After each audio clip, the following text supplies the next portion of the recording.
They said WB Calhoun could not be caught. They said a black man with that much fire in his eyes was either born dangerous or made that way.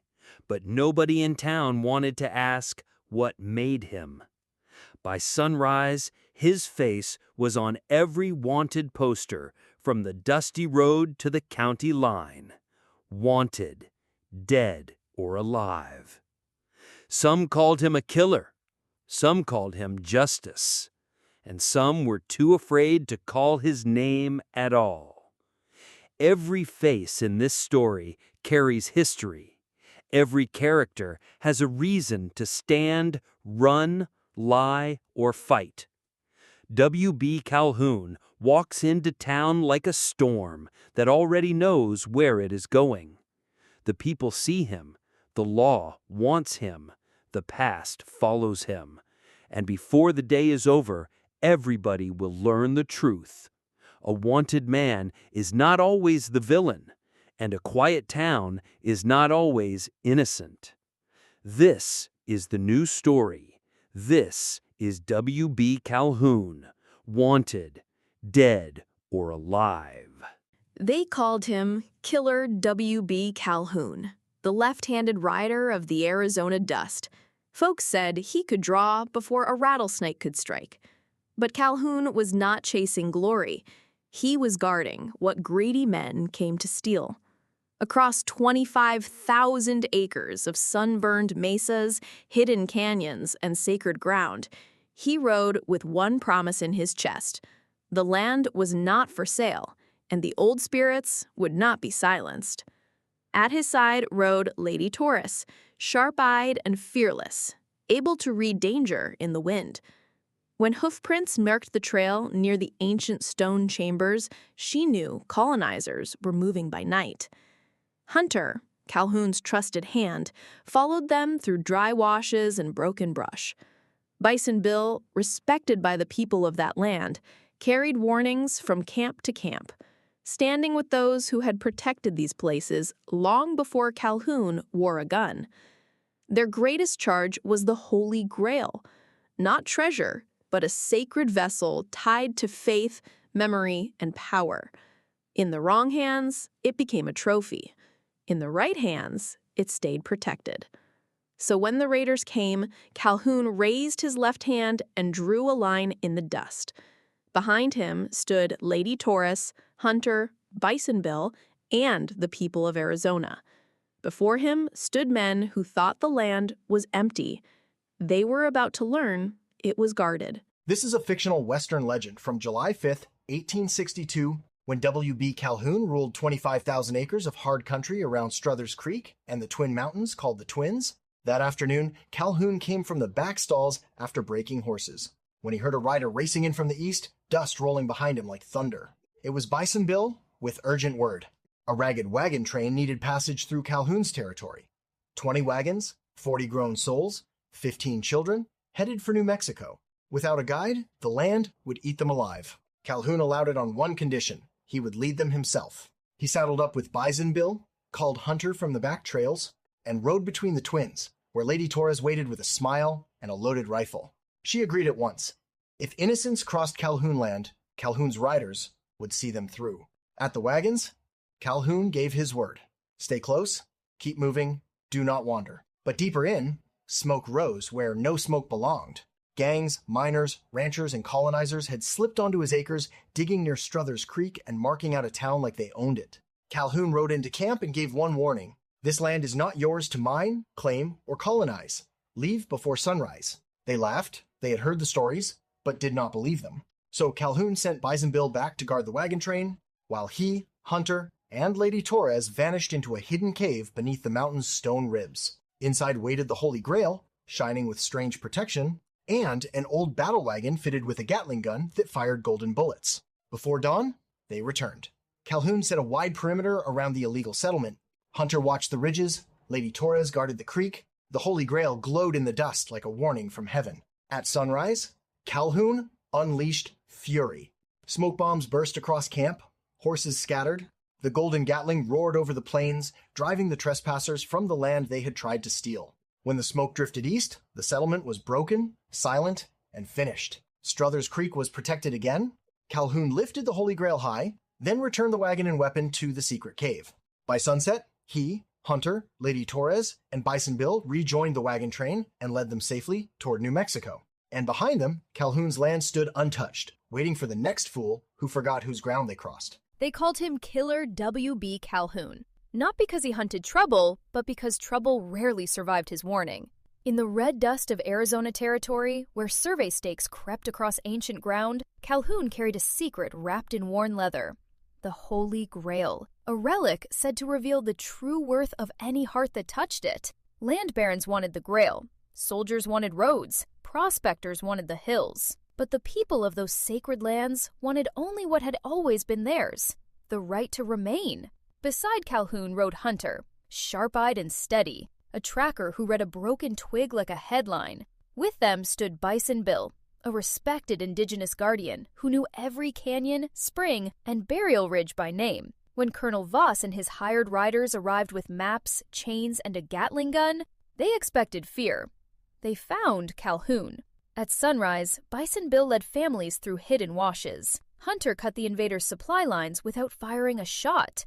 Calhoun walked into the dust, left hand low, the Grail shining beneath his coat. The Gatling roared once, then fell silent when Calhoun turned it from the people toward an empty ridge, a thunderclap warning no one could ignore. Voss saw the Grail but could not lift it. Greed made it heavier than stone. Calhoun could. Because some treasures are not meant to be owned. They are meant to be protected. In 1860, the Arizona Territory was a place where a man's word could be tested before sunset. WB Calhoun owned 25,000 acres of hard desert land near Struthers Creek, watched over by the sharp rise of the Twin Mountains. One afternoon, Calhoun was repairing fence with his loyal hand Hunter when Bison Bill rode in fast, his horse lathered and his face grave. Bill had found a young indigenous woman near the falls above Struthers Creek. She was frightened, exhausted, and being hunted. Calhoun and Hunter dropped their tools and rode out. In the mountain's shadow, they met Patra, princess of the Chickasaw people. She said she was being forced to marry the leader of the Christian gang, outlaws who claimed to keep peace between settlers and native people, while ruling both through fear. Calhoun listened, then chose. No one was taking her by force on his land. He sent Bison Bill to guide Patra to a hidden cave high in the rocks, a sacred place known only to a trusted few. But trouble was already coming. Soon, Calhoun and Hunter faced two armed groups, Chickasaw leaders demanding Patra's return and the Christian gang wanting their bargain completed. Calhoun stood between them and the trail, warning them to leave his land and settle it without bloodshed. Both sides refused. So Calhoun and Hunter fell back into the valley between the Twin Mountains, drawing the riders away from Patra and into narrow ground where numbers mattered less than courage. From the ridge above, Bison Bill signaled. The trap was set. Warning shots cracked against the rocks, scattering horses, breaking the charge, and driving every man down before the fight became a massacre. When the dust cleared, Patra was safe. The outlaws had lost their power, and the tribal leaders saw Calhoun had protected her life, not stolen her voice. That day, WB Calhoun became more than a landowner. He became the shield of Struthers Creek, the man who stood against two armies to defend one woman's freedom. They called him Killer WB Calhoun, but the name never told the whole truth. Out beyond the last railroad town, where red cliffs guarded 25,000 acres of dust, grass, river, and sacred stone, Calhoun kept watch.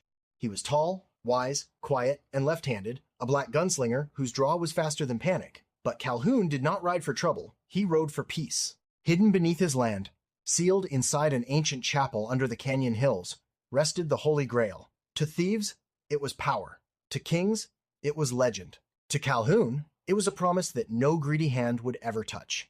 Every morning, he rode the fence line in his dark coat, reading the land like scripture. Beside him rode Hunter, a muscular black man with a steady gun, sharp eyes, and loyalty stronger than iron. Hunter was not Calhoun's shadow. He was his brother in the work. When the wind changed, Hunter felt it first. Smoke lifted beyond the North Pass. Hooves thundered through forbidden ground. Purple fire flashed between the rocks, Raiders had come hunting the Grail, led by men who believed anything holy could be bought, stolen, or broken. Calhoun stopped in the open plain. Hunter checked his revolver and looked toward the supply wagon. Calhoun said one word: Gatling. Hunter moved like lightning, tore back the canvas, and rolled out WB Calhoun's Gatling gun, its brass barrel catching the last gold of sunset. The raiders laughed at two men standing against a storm. Calhoun raised his voice, calm and final. Turn back. This land is under peace. But greed never listens long. The first shot cracked the sky. Calhoun drew with his left hand, fast as a striking hawk, not to slaughter, but to stop the violence. Guns flew from raiders' hands. Blades dropped into the dust. Horses reared, but Calhoun stood steady. Hunter fired clean warning shots, then swung the Gatling toward the canyon wall, cutting stone loose to block the pass. No glory in blood, no joy in fear, just protection. When the raiders rushed the chapel hill, Calhoun was already there. Behind him, old stone doors glowed pale gold. Inside, the Holy Grail shone like dawn trapped in a cup. Calhoun's left hand rested near his holster. Hunter stood at his side, broad-shouldered and ready. The Holy Grail does not belong to thieves, Calhoun said, and this land does not kneel. The raiders broke and ran into the night. At sunrise, Calhoun repaired the gate. Hunter watered the horses. The Grail remained hidden, and peace returned across all 25,000 acres. They called him Killer. But the people knew better. WB Calhoun was the peacemaker. They called him Killer WB Calhoun before the massacre. After it, folks whispered his name like a curse they feared might answer. Out in the red dust country, where mesas rose like tombstones and the sun bled orange across the sand, Calhoun owned 250 acres, 1 cabin, 3 horses, and a notebook full of promises. The last page bore his name, WB Calhoun, 1888. Then the riders came before dawn. Bandanas covered their faces, torches burned in their fists, guns hung low. But the strangest thing was the silence. No coyotes, no wind, not even the horses screamed, until the first flame touched the roof. By sunrise, the cabin was ash. The corral was empty, and the people Calhoun loved lay still beneath a sky too bright to mourn them. Calhoun should have died there too. One bullet found his chest, another tore through his side. Yet, when the sun dropped behind the mountain peak, he opened his eyes under black smoke and heard the dead calling from beneath the dirt. Not loud, close. They told him the trail was not finished. So Calhoun stood. Blood dried on his dark shirt, tied the white neckerchief around his throat, and lifted his revolver from the ashes. The metal was cold as gravestone. When he touched it, blue fire crawled along the barrel. From that night on, Calhoun did not follow tracks like other men. He followed sins. A boot print glowed red in the sand. A broken spur whispered its owner's name. A blood-stained deed beat like a heart inside a thief's coat. The first rider hid at a canyon well. Calhoun found him by the shadow running the wrong way. The man drew first, but his gun filled with black sand. Calhoun did not kill him. He made him speak. The massacre was bought. Landmen from the mountain peak wanted Calhoun gone. A killer named Griggs had taken the money, the horses, and the deed. One rider fled to a ruined mission, where dead bells rang when Calhoun arrived. Another buried himself under a freight wagon, praying to any god that would listen. Only the ghosts answered. Calhoun left them alive, bound, and shaking, because revenge was hungry, but justice had a harder face. At last, beneath a moon thin as a knife, Calhoun saw Griggs on the far mesa. 4 horses beside him, the stolen deed in his fist, a shack burning below. Griggs laughed and said, "Dead men should stay buried." Calhoun stepped into the dust, eyes burning blue. "I was buried," he said, "but the land spit me back." When the final shot faded, thunder rolled from a cloudless sky. They wrote it on the poster like a warning. Killer WB Calhoun, wanted dead or alive. But WB Calhoun was never just a wanted man. He was a tall, muscular black cowboy carrying more than a gun. After the massacre, something in him changed.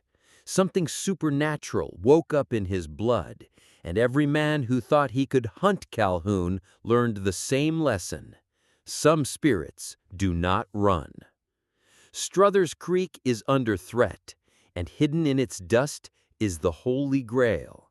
Now the Rufus Buck gang from Arkansas is coming for it, and they are not coming quiet. That is when Marshal Will steps in, a black lawman, short, fast, and deadly with his gun. 20 years in law enforcement made him patient, but Struthers Creek does not have time for patience. So Calhoun and Marshal Will team up. Beside them stands Hunter, strong-built, Colt 45 ready, prepared to fight when the Gatling gun starts singing. This is not just a Western. This is blood, power, justice, and the fight for Struthers Creek. All black characters, one vision, one legend. Killer WB Calhoun, wanted dead or alive. They put his face on the poster like paper could hold him. WB Calhoun, wanted, dead or alive.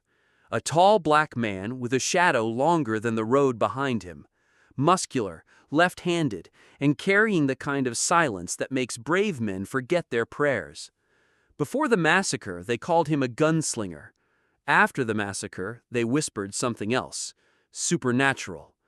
The fastest gun in the territory didn't reach with his right hand like the rest of them. He reached left, smooth as judgment, quick as lightning breaking across a dead sky. But Calhoun was not just a killer, he was a protector. The Holy Grail was in his keeping, and every greedy soul in the territory wanted it. Outlaws wanted power, preachers wanted glory, rich men wanted to own what heaven had hidden. So they came for him. Black riders, black lawmen, black enemies, black legends. Every face in this story carries history, power, and purpose. And when Calhoun rolled out the Gatling gun loaded with gold bullets, the territory learned the truth. Some men can be hunted, some men can be feared, but WB Calhoun was something else. He was the warning after the smoke cleared. And if that poster had one thing right, it was this. Dead or alive, Calhoun was coming. With the help of the team Pastra, Bison Bill Hunter Lady Taurus, and Zuimika and Marshal Will together protect Struthers Creek. They said WB Calhoun could not be caught. They said a black man with that much fire in his eyes was either born dangerous or made that way. But nobody in town wanted to ask what made him. By sunrise, his face was on every wanted poster from the dusty road to the county line. Wanted, dead or alive. Some called him a killer, some called him Justice, and some were too afraid to call his name at all. Every face in this story carries history. Every character has a reason to stand, run, lie, or fight. WB Calhoun walks into town like a storm that already knows where it is going. The people see him, the law wants him, the past follows him, and before the day is over, everybody will learn the truth. A wanted man is not always the villain, and a quiet town is not always innocent. This is the new story. This is WB Calhoun, wanted, dead, or alive. They called him Killer WB Calhoun, the left-handed black gunslinger who held 1/3 of the Arizona Territory and guarded a power men only whispered about, the Holy Grail. In the fall of 1891, the wind over Struthers Creek turned cold. A lone rider came out of the east, dust on his coat and trouble close behind. It was Marshal Will from Arkansas, a 20-year lawman and kin to Calhoun. But Will had not ridden alone. Behind him came the Rufus Buck gang, 200 hard men hungry for blood, chasing an old wartime warrant and dreaming of taking Calhoun dead or alive. Bison Bill saw them first from the Twin Mountains. He knew the land like it spoke to him. By sundown, he thundered into Calhoun's ranch with the warning. Calhoun did not run. He laid one hand on the Holy Grail and sent the call out. Lady Taurus came in a feathered hat, her .38 ready, her double-barrel shotgun shining like judgment. Patra, princess of the people on Calhoun's land, arrived quiet as shadow. Hunter rode in fearless, a Winchester on his saddle, a .45 at his hip, and a hunger for the golden Gatling gun. Marshal Will stood beside them, calm as iron. Together, they made their stand. At nightfall, Patra guided every ally into place. Bison Bill marked the hidden trails. Lady Taurus covered the creek. Marshal Will watched the eastern ridge. Hunter climbed the hill and set his hands on the golden Gatling gun. Then, WB Calhoun raised the Holy Grail. The ground answered. Fire burst around the Rufus Buck camp. Thunder rolled through Struthers Creek. The gang scattered as golden light flashed across the valley. From the hilltop, Hunter opened the Gatling gun, and a storm of golden bullets tore through the dark. Boom after boom shook the land. Smoke climbed toward the stars. The battle raged for 13 days and 13 nights, with Calhoun's power blazing over the holy ground. The Rufus Buck gang fought hard, but they could not break the line. Not against Calhoun, not against Hunter, not against Lady Taurus, Patra, Bison Bill, and Marshal Will. On the 13th sunrise, the smoke cleared. WB Calhoun stood with the Holy Grail raised high. Hunter held the golden Gatling gun at his side. Struthers Creek was safe. The Holy Land was protected. Marshal Will stayed in Arizona to keep the peace. Lady Taurus vanished toward the mountains. Patra returned to her people in honor. Bison Bill resumed his watch over the Grail. Hunter rode home beside Calhoun. And across the Arizona Territory, every outlaw learned one truth. In the Arizona Territory, where the Twin Mountains cut into a burning sky and Struthers Creek crossed holy ground, the name WB Calhoun rode the wind like thunder. WB Calhoun was a black, left-handed gunslinger shaped by loss, land, and legend. After his family was massacred, he claimed 25,000 acres of Arizona territory and swore no greedy hand would take Struthers Creek, the Holy Grail, or the sacred ground beneath it. Some said Calhoun could not be killed. Some said his body glowed under moonlight. And when his left hand touched his pistol, the gun burned with supernatural fire. But WB Calhoun did not stand alone. From Arkansas came Marshal Will, a black lawman in Calhoun family, with more than 20 years behind a badge. Loyal, trusted, and fast with iron, he carried one saying wherever trouble found him: "When there's will, there's a way." Beside them rode Hunter, a tall, muscular black ranch hand, with a Colt .45 on his hip and a Winchester in his hand. He knew every canyon, track, and trap in the territory.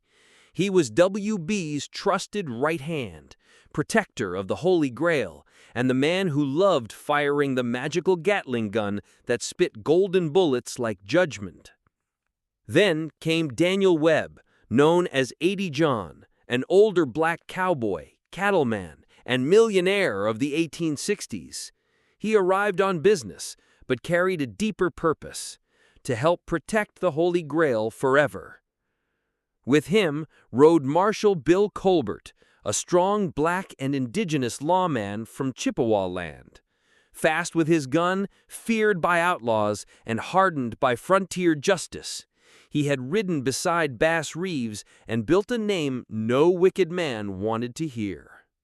Together, they formed a powerful coalition with black indigenous allies of the land, sworn to protect Struthers Creek, the Holy Grail, and the ancestors who guarded it. Then Hunter brought the warning. Wagon trains were moving toward Calhoun's territory.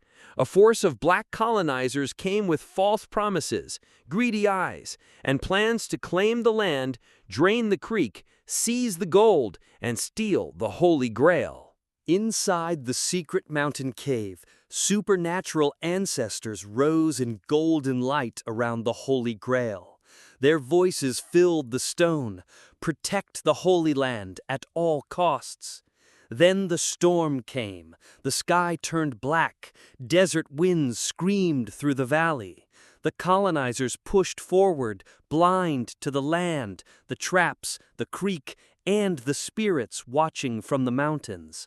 Calhoun stepped into the storm with his glowing gun. Marshal Will covered his side.